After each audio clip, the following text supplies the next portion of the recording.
Welcome to Business World. I'm your host Siddharth, and on today's edition of BW Hot Wires, we are talking to Mr. Siddharth Bhushan Khurana, Managing Director, Stud Helmets. Welcome to the show, sir. Thank you for having me there. So let's start this conversation with COVID, the big pandemic that we all are suffering. Sir, tell us how COVID pandemic has affected Studs Helmets business operation. I think like for every industry, COVID had a big impact to start with. The first couple of months, because of lockdown, all businesses were closed. So there was a big drop in the first quarter. But I think fortunately for us, the two-wheeler industry is starting to pick up. The main reason is that people do not want to use any public transport because of COVID. And as such, they are preferring to buy new motorcycles or used motorcycles. So we are actually seeing a pickup also on the resale side of motorcycles. And it's almost like now the markets are back to normal, the two-wheeler markets. It's maybe not the same for the four-wheeler market, but two-wheeler market, I'll give you an example, like a parking lot very close to one of our factories used to be half full with motorcycles earlier, and the rest was empty. Now we see it's completely full with motorcycles. So people are actually aggressively going on the buying of motorcycles. Absolutely correct. So what do you think about this whole personal mobility picking up and shared mobility going down? So do you think this is a positive for helmet manufacturers? Yes, I think as far as shared mobility is concerned, that's a big setback for that sector, to be honest. If you see, there was a CBS journalist, Neena Kapoor, who died, I think about 3 days ago in New York. She was not wearing a helmet, and she was using a shared moped from some company. So basically, the apprehensions of people of not sharing helmets is becoming a big factor in terms of shared mobility as far as two-wheelers are concerned, and that's gonna stay for quite some time. As far as personal two-wheelers are concerned, I think that's globally we are seeing there's a huge pickup. For example, I was talking to my Dutch distributor, and he says in Holland that they're seeing huge pickup in scooter market, which is 50cc and below. And that's because nobody wants to use any public transport, even some of the developed world. So I think globally, two-wheelers will see a huge boom next couple of years globally. So two-wheelers seeing a boom is a good thing for the industry, but at the same time for helmet industry, in India, people would buy a two-wheeler but not prefer to wear a helmet. So what is your take on this? I mean, what kind of policies do we need? And as an OEM, what kind of initiatives are you taking in generating awareness about safety? So first, the penetration of helmets in India is increasing. If you look 10 years ago, the penetration across rural and urban markets was very low in India. Now I think that has picked up. I don't have the official data, but I'm sure there's almost like a 20% increase in terms of penetration of helmets. Obviously, the helmet production has gone up multifolds in last 5 years. That's also another data point which shows that the penetration is increasing.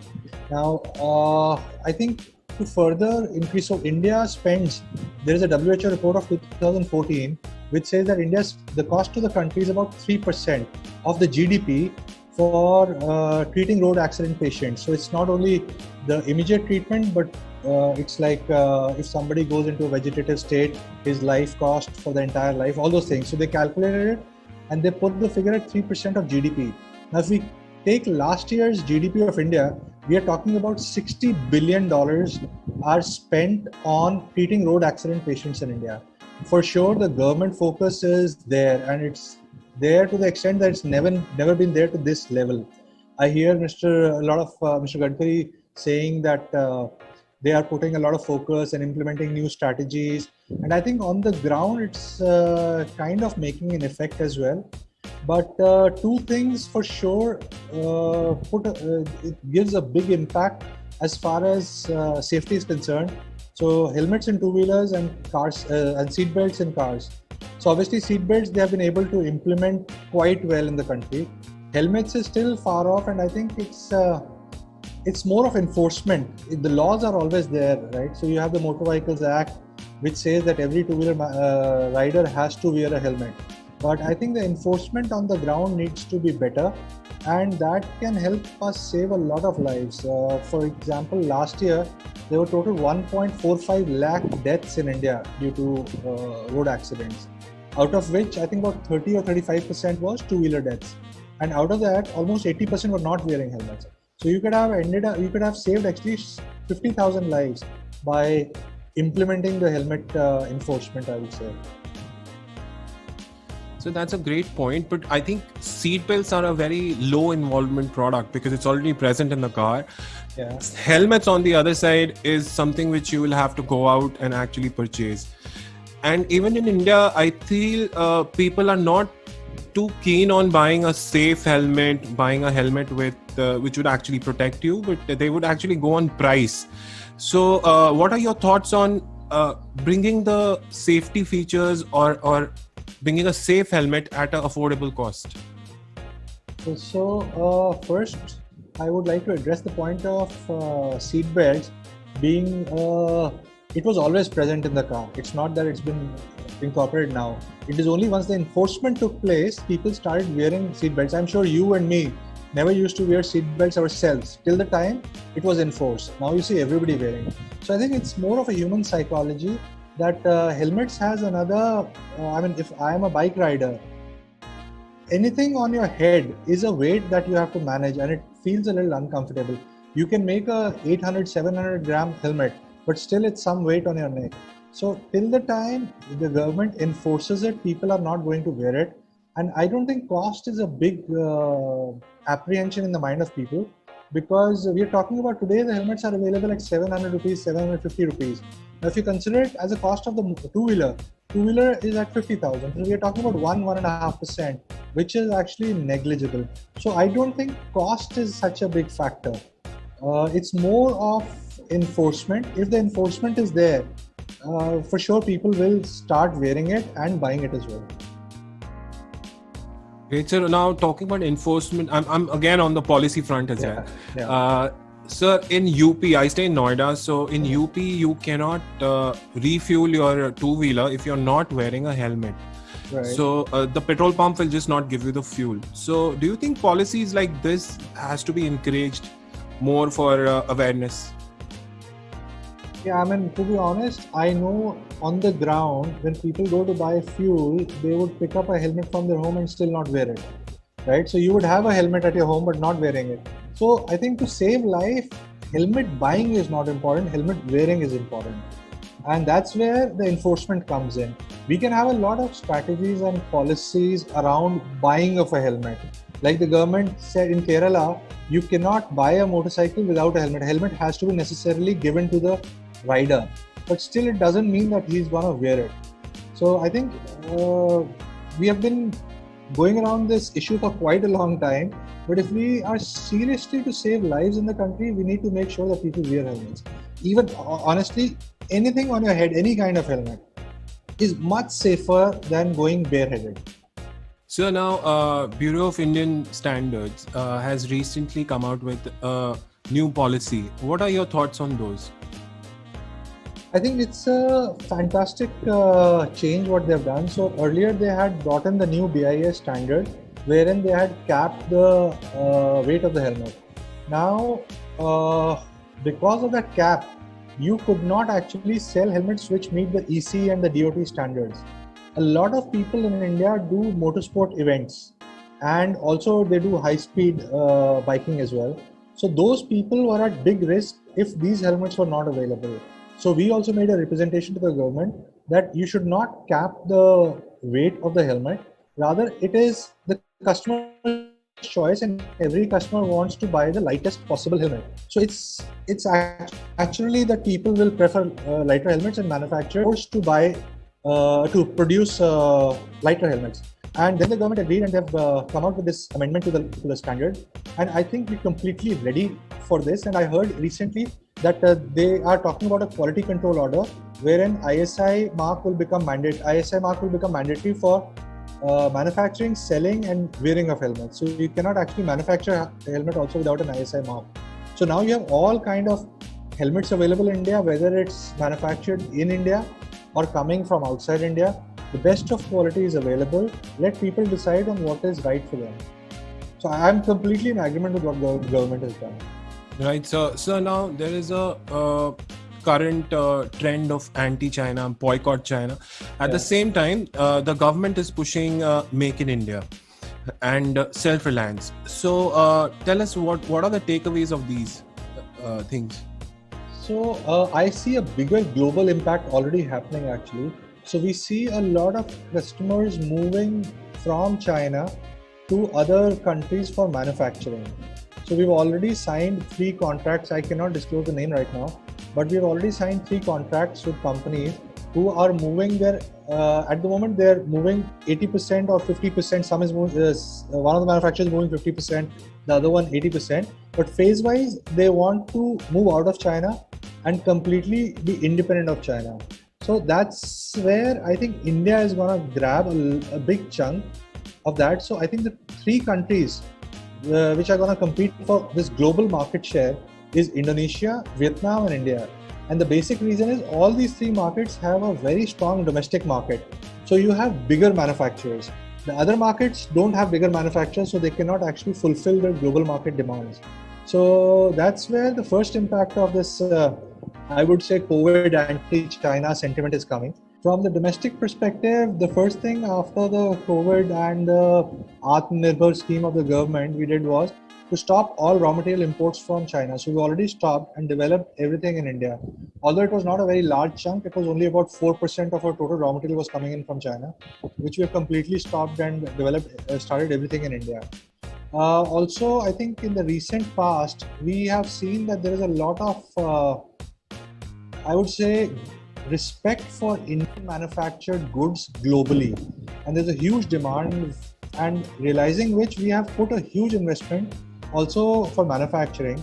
We just recently started a new manufacturing facility, which is about 3 weeks ago.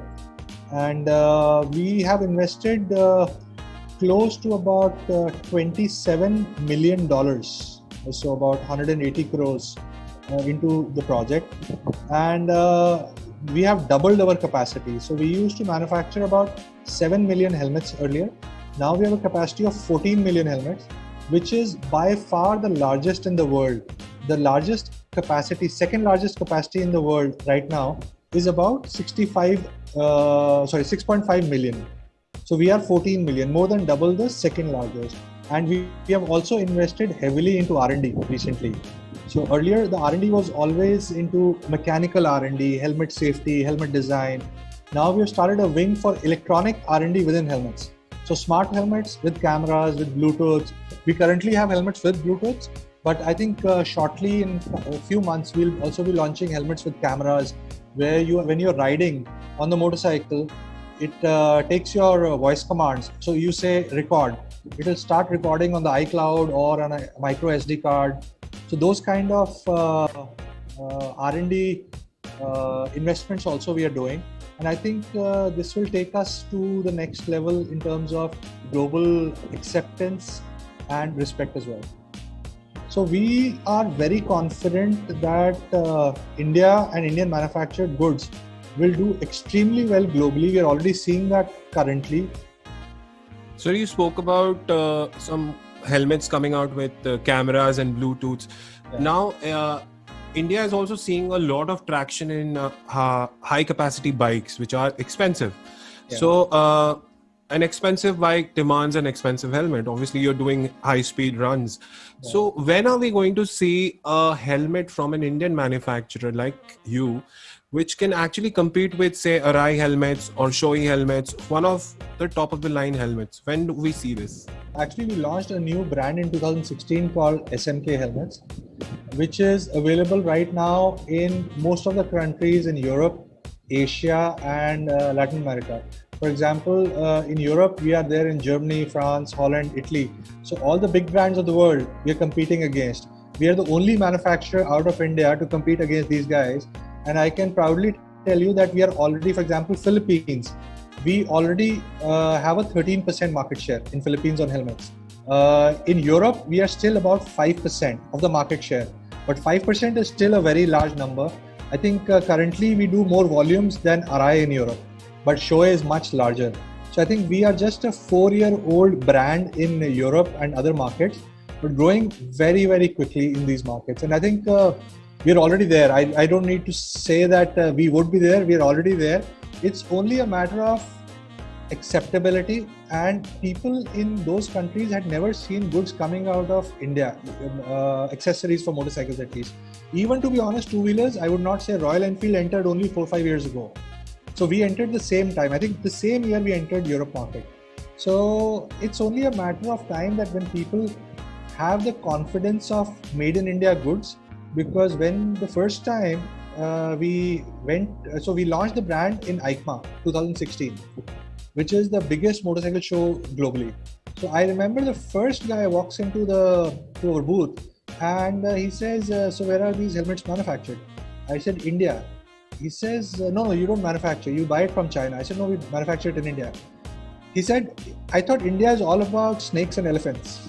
This was a guy from Israel, right? So to be honest, we realized that it's a black box for them. It's Oriental, they don't know what to expect. So it's only a matter of time, and I think with the resolve that Indians have and the way we are moving, we should do pretty well, all of us. So now, what's your take on the products that come into India from China in terms of helmets? Counterfeit products, cheap products, and not so reliable products, but they are affordable because they are from China. So what is your take on this? Okay, so helmet market is fortunately a very different market where India is cheaper than China. So China is not able to penetrate India. So Indian motorcycle helmet market is about 24 million right now per year, out of which China imports, I think, are less than 40,000. So you're talking about 0.1%, 0.12%, it's like negligible. And even globally we realize China is more expensive. And the simple reason is that helmet industry is a very labor intensive industry. Globally, whether it's Japan or Germany or China. So the salaries and the wages in India are less than China. And as a result, you are more competitive. The only thing I think we always lagged when it was China versus India was the technology front, where I think the gap is still there, but it's closing very fast. Now my question is about the labor intensive work that you said. Yeah. So are you affected by the recent labor migration that happened during the COVID situation? Yeah, we were initially affected because when we reopened, so actually we reopened our factory only 10 days after the lockdown, because we were manufacturing face shields for the COVID warriors, and we're still manufacturing those. So initially we faced some problems, but currently I can tell you we are back to full employment. Everybody is joined back. Yeah, maybe some people have gone back. I would say 20% of the people haven't returned. So we had to change those people with people who were locally available. But we don't see any shortage of manpower right now. In fact, if you want to employ 400 people tomorrow, there's no shortage of manpower, at least in Haryana and locally in this area. And we are currently, I think, employing about slightly over 2,000 people. And in next 1 year, I think our manpower strength would reach to about 2,800. Sir, now let's talk about the new technologies that would be coming into the Indian helmets going forward. Now you spoke about cameras and Bluetooth. What about structural safety or whatever, sir? If you could shed some light. Helmets, actually, the development which is happening around helmets is in two directions. One is around safety, where you're playing with more materials, making helmets lighter, thinner. The second is happening more around the electronic side of the helmets. So as far as the electronic side of the helmet, Bluetooth, intercoms, cameras, then we're working also on something called as a bone conduction technology, which comes from the military side, because in military, when you are on the war front and there's firing happening, Bluetooth doesn't work because there's so much of noise. The soldiers cannot hear each other on the Bluetooth because of the noise of the firing. So there's a technology called bone conduction, wherein the speakers of the Bluetooth system, they vibrate, and your sensory, I would say, your brain signals convert those vibrations into audible signals. So that's called bone conduction technology. That's also, there's already a couple of companies working on this. We are also working on this. So on the electronic side, then you also have people having Bluetooths with lights and indicators on the helmet, LED lights, all that stuff. So that's happening more on the electronic side. On the structural safety side, it's more to do with materials to replace the outer shell and the EPS. So EPS, which is expanded polystyrene, in normal terms we call it thermocol. That is the main safety equipment of the helmet. Now, people are trying to change EPS to different materials, and also in Europe we have a new standard coming up called the ECE 2206, which is the new homologation standard, and the focus is completely changed there from linear deceleration to rotational deceleration on testing. So earlier you used to measure the deceleration of a head. I mean, when you meet an accident, you decelerate very fast. So you used to always measure linear deceleration. But most of the scientists say that people die more than 50% of the cases due to rotational deacceleration, although the linear is very, very low. So now all the work is going around rotational deacceleration. So you have companies like MIPS. MIPS is a new system in helmets wherein it reduces your rotational deacceleration, or rotational force, you can say, during an impact. So I see going forward in a few years, all the focus on motorcycle safety, motorcycle helmet safety, will move towards rotational deacceleration and how to reduce those.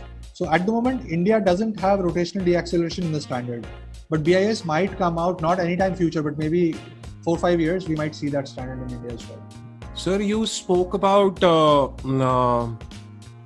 expanding into new product line, maybe apparels and everything. Yeah. So what other expansion plans do you have? More factories, more touch points? What is the game plan for this year?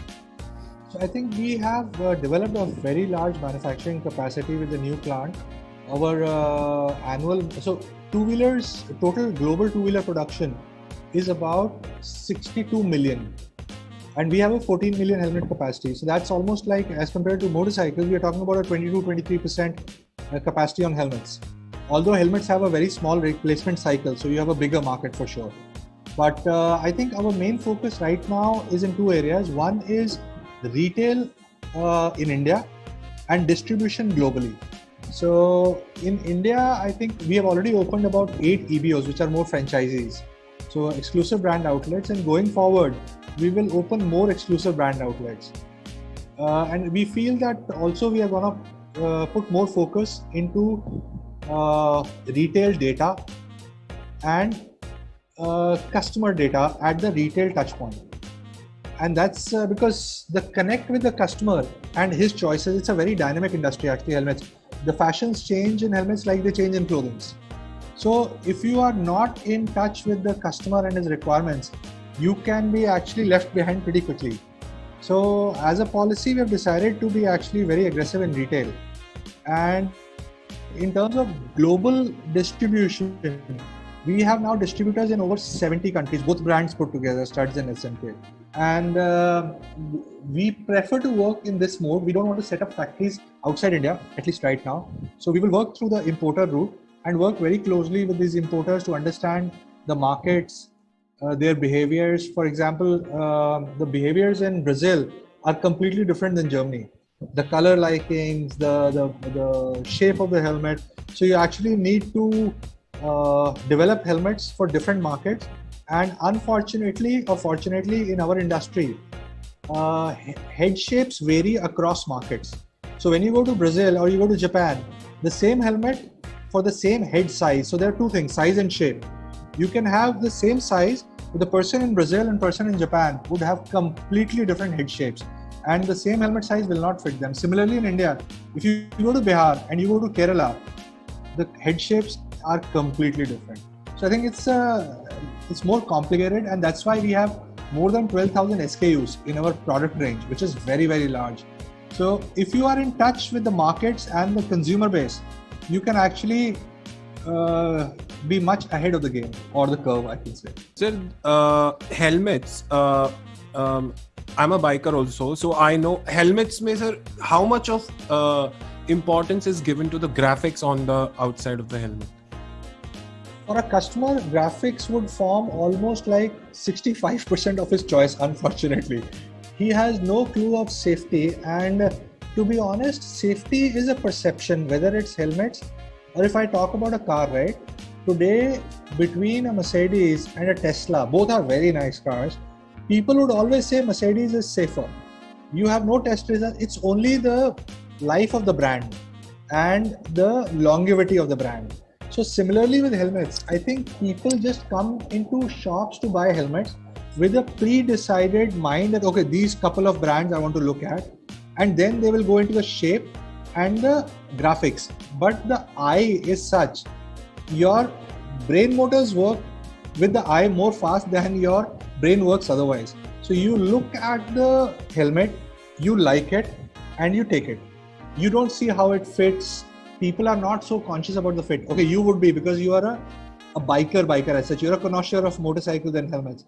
But I'm talking about the general people. Now, when I look at bikers like you, they would look at everything. First, they will look at the reviews. They will Google, they will look at the reviews. Globally, what are these brands? And then they will look at the helmet. For you guys, maybe graphic come the last.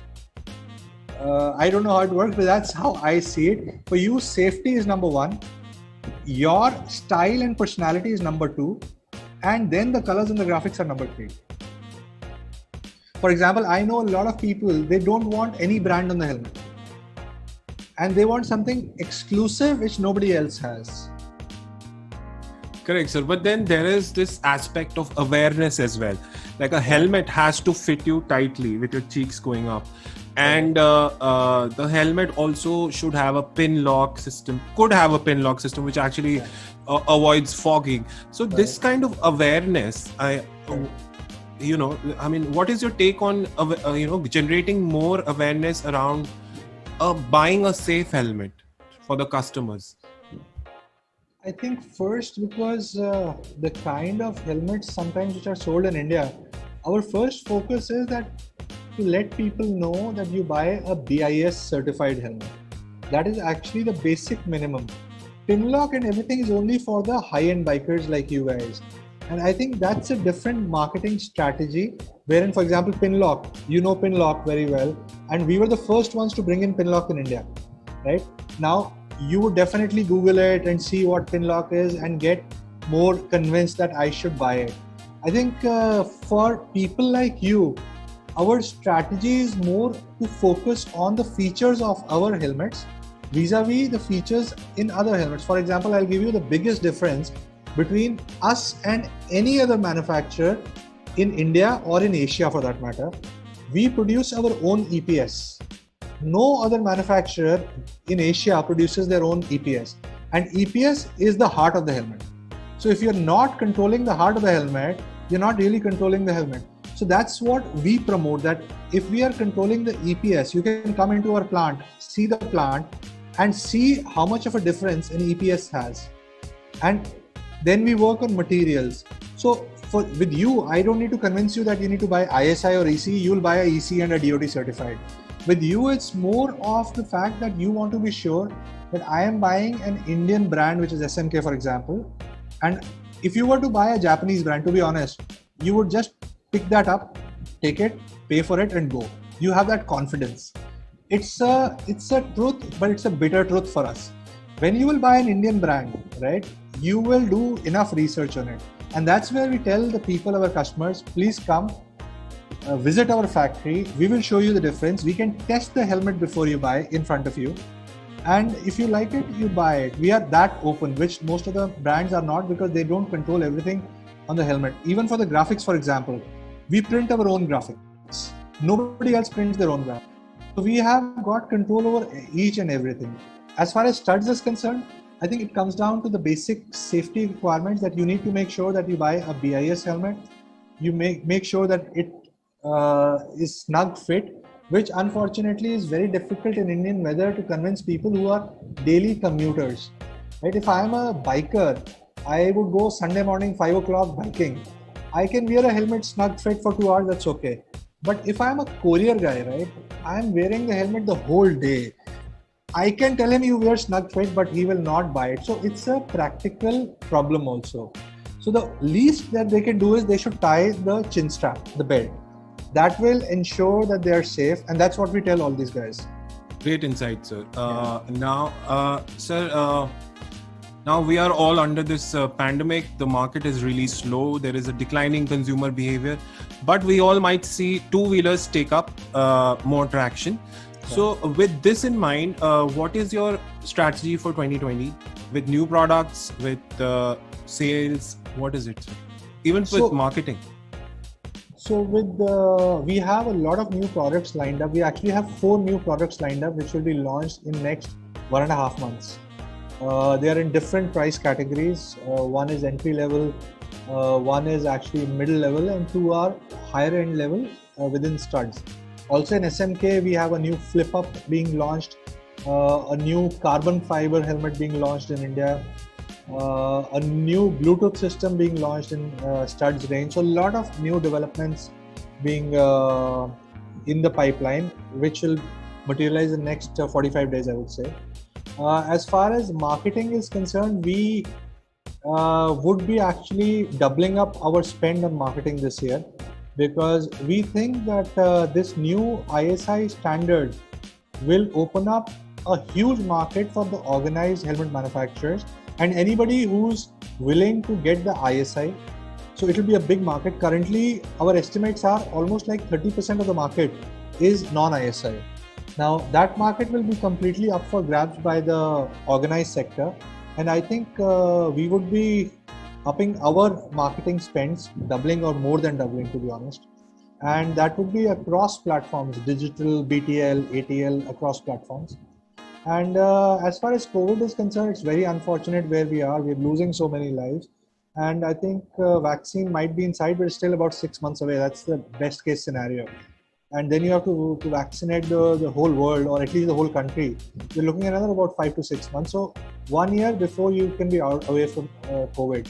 And we feel that motorcycle market typically in this scenario would keep picking up at least for 1 year because of this COVID thing, and should be reaching the peak somewhere April, May, and then we might see it normalize again. So we would see that a huge pickup in motorcycle sales. And for us, the resale market of motorcycles is another market which people don't see, because they see only the new motorcycle sales. But we see that there is a huge movement happening right now in the resale market as well. Right. So, sir, is there any collaborations with any two-wheeler manufacturers or any international helmet manufacturers? Yes, so we supply helmets under joint branding to Honda, Hero, Suzuki, also Honda, Hero, Suzuki, and TVS. Also, we supply helmets to Royal Enfield. And internationally, we are almost very close to working with Harley Davidson right now. But we don't have any collaborations with any helmet manufacturers, because we think there is no technology which is unavailable to us at the moment, and the kind of volumes that we do, there's not a lot of value any other helmet company can bring in. Also, we might look at a collaboration for bicycle helmets. We just launched some bicycle helmets recently. Now that's a very new business for us, new business line, and we see a very big market for for bicycle helmets as well in next 3 to 5 years for us. But that's a very new line, so I don't have enough data to share with you right now. So, sir, now ending this conversation, I want you to give a message to all the bikers who are stuck at home, or probably using their bikes just to go out and get some groceries, or just a small ride out. What is your message to these guys? I think my first message is, guys, stay safe. Stay at home as far as possible. But biking is not unsafe. So if you have your own helmet, bike as far as you can go, so that you don't have to take a break. and try, because biking for me is a big stress buster, and I believe for a lot of bikers is a stress buster.